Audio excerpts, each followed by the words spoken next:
Today on the podcast, former 3, 2, 1. Today on the Tom Kelly Show podcast, comedian Ray Gootz, former manager of Caroline's Comedy Club, asks a really heavy question. Does having a job adjacent to your dreams help you live your dreams? Let's start the show. The Tom Kelly Show.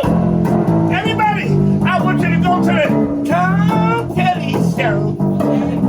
I want you all to know about the Tom Kelly Show. Thank you. Keep that money coming. Here we go. Content warning. Spoiler alert. I'm a comedian. Why am I the one bussing the tables? You're experiencing a rather emotionally raw but poorly recorded episode of the Tom Kelly Show. I'll keep the intro for today's episode kind of short. Longtime listeners of the show, longtime lovers of stand-up comedy know some of the players in this case.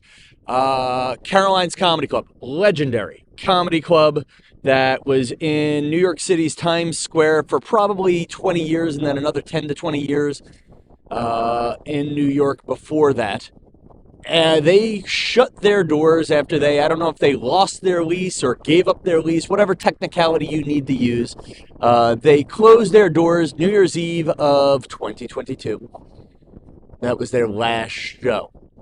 Ray Gootz, funny stand-up comedian, a guy I've known from the scene on and off over the years. Ray Gootz was a manager at Caroline's, and he was a manager there in an effort to be a better comedian. And Ray and I saw each other at a comedy club. We went to the building that was Caroline's. It has been converted from Caroline's Comedy Club into Spin Ping Pong, a ping pong joint which has Susan Sarandon as a very minority investor, but it's just, doesn't it make it just so much more catchy to say Susan Sarandon's ex-boyfriend's ping pong place? Yes, it does. Anyway, Ray and I went back to high school after the high school closed. We went back to the old apartment after they gutted the building. It was like going back to college. It was in many ways, a lot like my college reunion shows.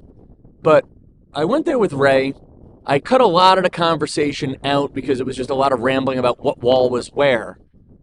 But Ray asks a heavy question. Ray managed the restaurant end to get stage time. And he asks, or I ask him a very heavy question. Does having a job adjacent to your dreams help you live your dreams? And, you know, listen to Ray, listen to the conversation, and then we could argue about whether or not we see my career as a warm-up comedian. Do we hear some of myself in his stories? I apologize for the inconsistent audio, but you're going to just deal with it. And I will have more shows next week. I just got my COVID shot and flu shot in the same shot, so I'm kind of like fighting a half-assed cold. Yeah, honestly, COVID wasn't much worse than how I felt for the last 24 hours, but I know I'm going to get better, blah, blah, blah. And yeah, there you go, people. That's the show. Me, Ray Gootz, waiting for a pizza at Spin Ping Pong Parlor in Times Square, the ping pong parlor that was once the legendary Caroline's Comedy Club. Enjoy the show. So can I get into heavy questions? Yeah, get you into heavy questions. This podcast may never see the light of day with the background noise.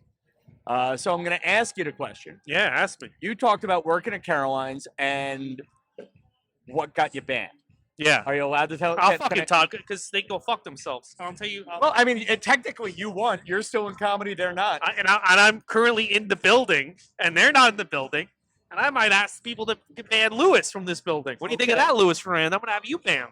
So let's go slow. You worked at Caroline's for years. I worked there for years. When my mom. What got you banned from Caroline's? All right. So I managed here for 12 years, and then my mom died.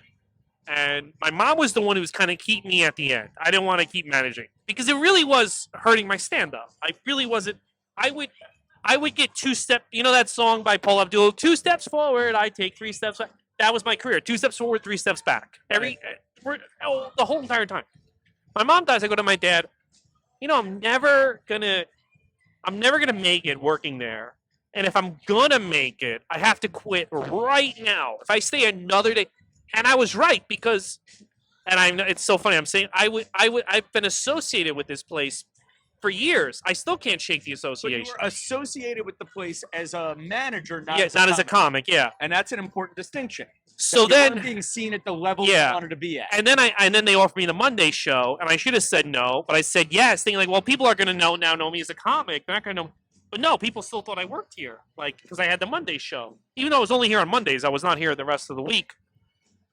And I had the Monday show for years, and I get invited on the Keith and the Girl podcast. And Keith and the Girl are two fucking idiots, and So you don't like Keith and the I don't like them. They're scumbags. They're losers and scumbags. So they can invite me on, and they're making fun of me for living with my mom. And I went, well, by the way, my mom has been dead Mom's for, dead at that point. yeah.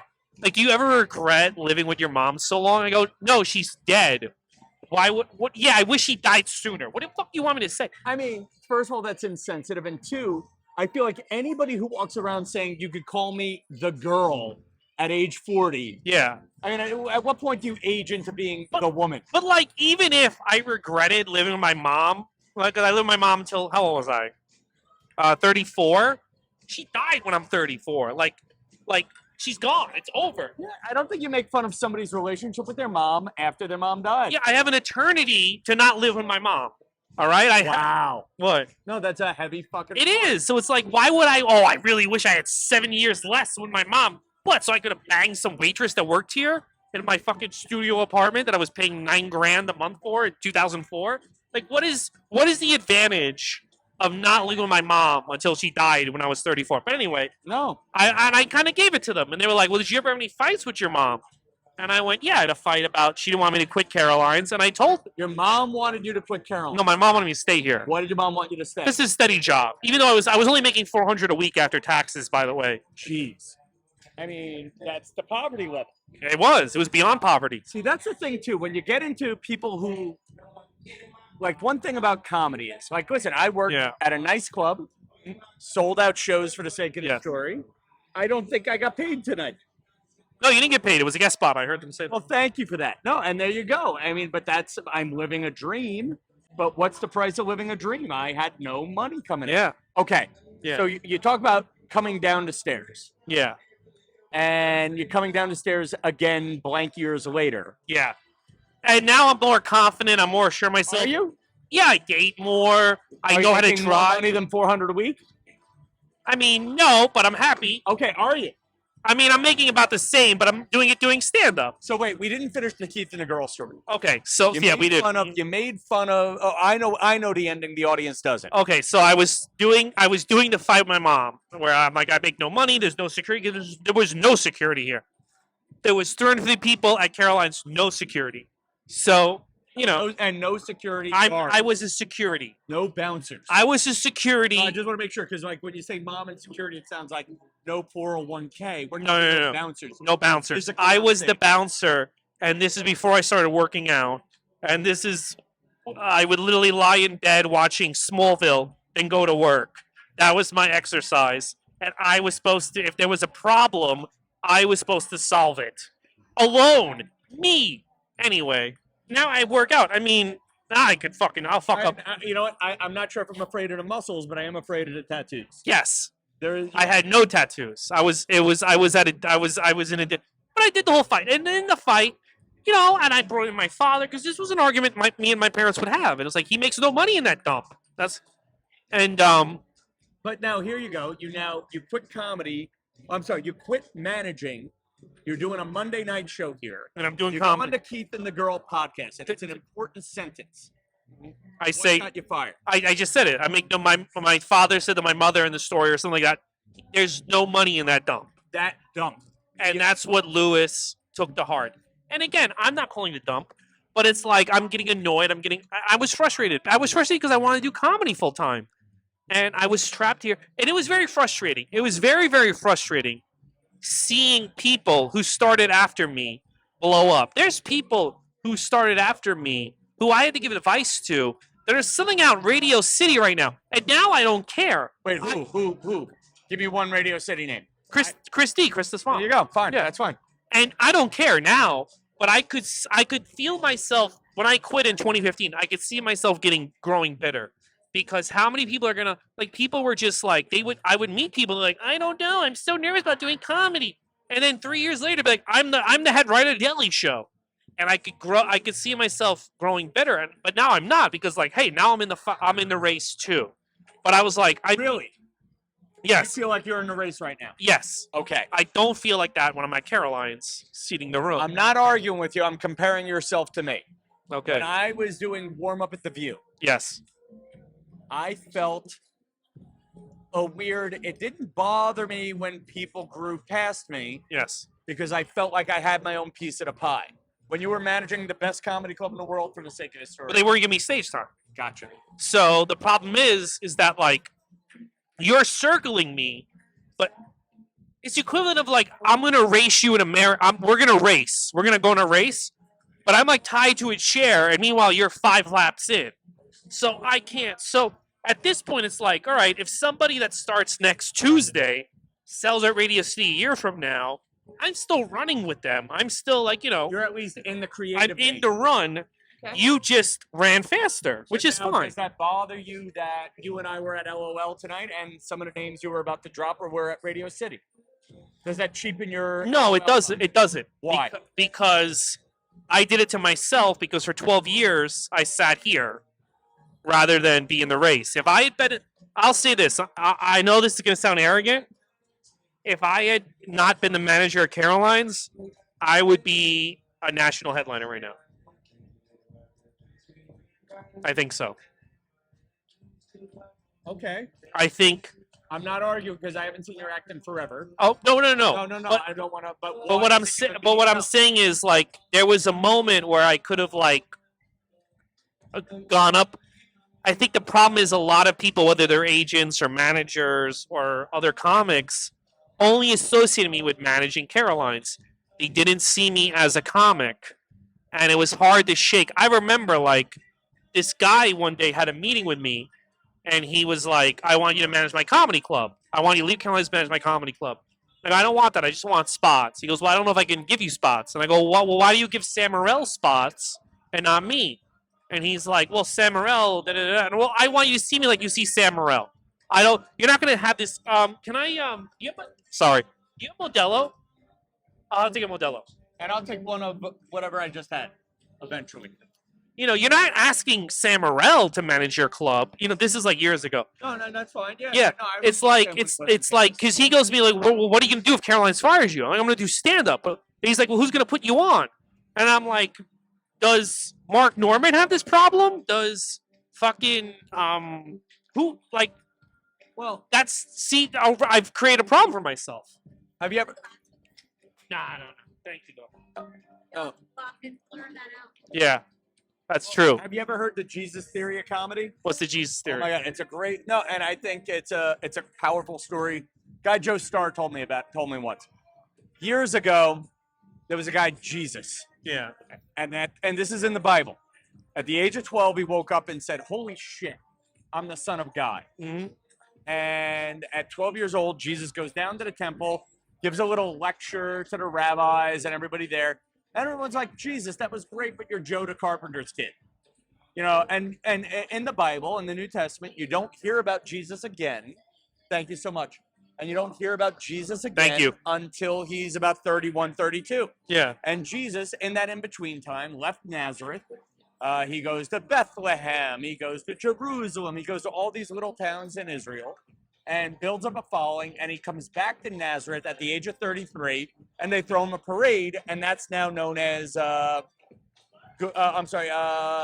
Sunday, Palm Sunday. Palm Sunday. And anyway, the moral of the story is that the stand-up joke is even Jesus had to play the road. But the other moral is people always see you at whatever they met you at. Yes. And that's what I feel like. That's how I feel. You know, I feel like I met so many national headliners as the manager. And I'm not saying, I don't think a lot of these guys think about me. Like, I don't think Nate Bargatze stays up at night thinking about me. But he saw me one way, and he was one of the guys who really helped me out. he saw me one way, and like I think it's hard to see me a different way, and that's why. And I knew that in 2015. That's why I quit, and Okay, so now all these episodes end up with. By the way, you talk about jobs you could have had. There's a man walking around like he's walking around with a metal detector picking up ping pong balls. it's an important job here. He's just sweeping balls.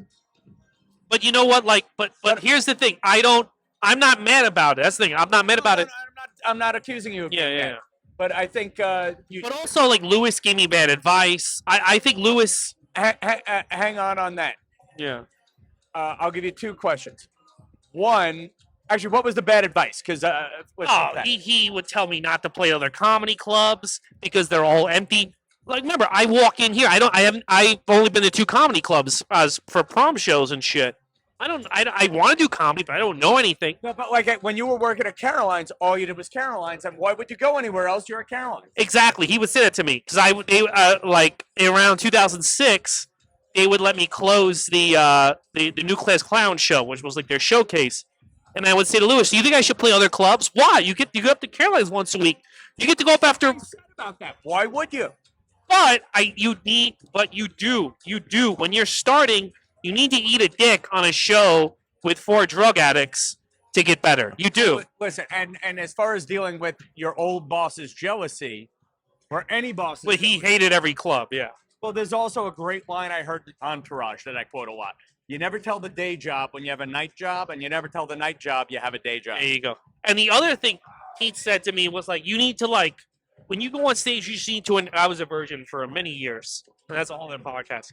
You need to announce that you're a virgin because that's funny. And you need to play up that you're a loser. And you need to play up that you live with your mom. And you need to play up that you don't know how to do anything. And I don't think that really helped me. I don't think, because I would literally go on stage and he told me to do this. And I saw the videos, great. So I'm a virgin. And I would get a laugh, but the laugh is like, you're 27, dude. Like, you're a virgin. You're a weirdo.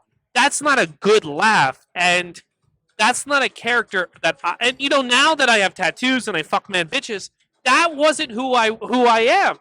And it was like, you see me like this, but it's not who I am. And I'm listening to you because you beat into you discovered Adam Sandler. You discovered Chris Rock. Oh, there's about 5 guys who claim that, by the way. Oh yeah. So it's like wait, hang on, but you hit a great thing. So now you're in a job that's close to your dreams, but you're not being your authentic self. Is that a fair statement? Yes, and I'm watching, and I'm sitting there. There's a photo, and I saved this photo. And it's a photo of like Mark Norman, Michael Che, Ryan Hamilton. Maybe not Ryan Hamilton, but like Dan Soder. Everyone who's like big right now, the generation. And I remember that photo because the manager at the time, Phil, took it. And I'm behind Phil carrying all these chairs in the room because we had like a sold out like Russell Peters show. It was during the New York Comedy Festival. And I remember being like, I should be in that photo. Like, why am I carrying these fucking chairs? And the guy who's supposed to help me is not helping me. He's taking a fucking photo of these guys and they all look so fucking cool. And I actually had to walk outside and like that would take a breath. And I remember that photo, and it was like a very frustrating moment. There were a lot of frustrating moments in this fucking place. No, because listen, and what you're going through, or what you're describing as the pizza company. Wow, that's fucking great. We got a pizza. I don't know what the hell that is. What is that? Gorgeous. That's a burrata. With what though? What's the green stuff? Pesto. Gotcha. That's gorgeous. All right. Guys, you got a pizza here. Look at this. Wow. You know what? Say what you want. You know what? Hang on. Let's get a little bit of that. Well, look. This is the pizza. That's a great pizza. That is. I'll let you eat your pizza in a minute here. I experienced, in some ways, what you're talking about. I had a dream. You know what? Paying job at the View. You had a dream. Listen, as far as managing comedy clubs go, if you had to manage a comedy club, better Caroline's than Hop, right? Oh yeah. Well, it would have been great to manage the comedy store because they actually pass you there. That was the thing. I didn't get any stage time out of doing that. No, but like, but where I'm going somewhere with this. Okay. But there's a glass wall between you and your dreams. Yes, because of this place. Yes, that we're currently sitting. While you're at this place, there's a glass wall. Like you're saying, you're moving the chairs while everyone, like the people, while your peers are on stage. Fair Yeah, statement. yeah. Then you had the balls to quit the management side of it. Yes. You get a Monday night show here as the club's declining. Fair. Yes. And then you and I bring people in. No, I don't F it up. I mean, I was honest. Whatever, you F it up. Or let's, for the sake of the story, it gets screwed up by your honesty. Yeah. Does that lead to a transformation? I was already in the middle of my transformation. I was already like, but like, I think what happened was a lot of comics who were very close to me really stopped talking to me when I got banned, you know? No, and that happens when you don't have your... Yeah. I can't tell you how many people really don't answer my phone calls now that I'm not at a TV show. Yeah. So, and there was one guy who was there for me when my dad died who stopped talking to me. Right. But the thing about it is like, I was very lucky that COVID hit a month after that because I was very angry. You got fired. Yes. After like banned. Not that I wasn't working here. Not banned, yeah, banned. Yeah. Working cheap. Banned. Because like I was very frustrated with comedy. I needed a break. But you can't take, and Nate Bargatze taught me this, you can't take a break from comedy. Nate Bargatze used to say to me, the biggest mistake you can make if you're trying to blow up is go on a cruise. Because you go on a cruise for like 6 months, yeah, you're having great sets, yeah, you're having a great time. You come back, you lost all your momentum. And so you can't really take a break. You can't, man, he used this as a joke. Who am I going to quit to? Cosby? That's before Cosby got canceled. The Nate Bargatze show. Right. If I want to quit comedy.